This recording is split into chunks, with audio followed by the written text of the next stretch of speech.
Welcome to মাদারসাস Krishnanagar. আজ আমি গিয়েছিলাম আমার জন্মদিন সেলিব্রেট করার জন্য।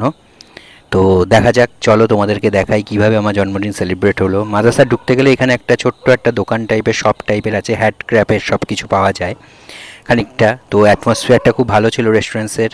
আমরা সবাই মিলে টেবিলে ওয়েট করছিলাম। বাইরেটা একটু ঘুরে নেওয়ার পর তোমাদেরকে দেখিয়েছি বাইরেটা কেমন। তারপরে আমরা ওয়েট করছিলাম যে কখন আমাদের কেক আসবে, কখন আমাদের খাবার আসবে। ইতিমধ্যেই আমরা কেক অলরেডি অর্ডার করে দিয়েছিলাম। তো মাদারসাটার একটা নতুন হচ্ছে এই যেটা আসছে, তো ওরা একটা মেশিনে এরকমভাবে আমাদেরকে কেক সার্ভিস করেছিল হ্যাপি বার্থডে গানের সাথে। কেকটা খুব ভালো, বাটারস্কচের ওপর আমরা একটা কেক অর্ডার করেছিলাম। কেক চলে আসার পর এখন কেক কাটিং হবে।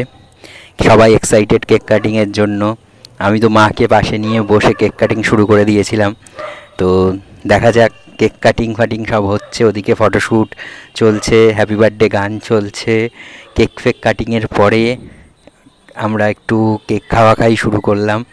তো কেক ফেক খেয়ে দিয়ে তারপরে আমরা ওয়েট করছিলাম আমাদের, কারণ অলরেডি আমরা অর্ডার দিয়েও দিয়েছিলাম স্টার্টার মেন কোর্স সমস্ত কিছু। তো একের পর এক ওরা স্টার্টার মেন কোর্স এই সমস্ত জিনিসগুলো সার্ভিস করেছিল। তো স্টার্টার অলরেডি চলে এসছে আমাদের।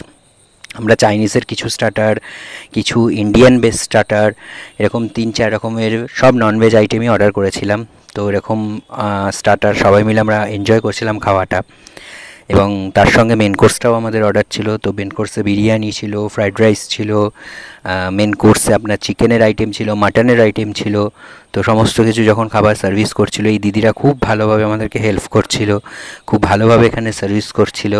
তো আমরা সবাই এনজয় করছিলাম আমাদের ফুডটা, এবং তার সঙ্গে একটু ফটোশ্যুট, একটু খাবারটা টেস্ট করা। এটা হচ্ছে অ্যাটমসফিয়ার। লাস্ট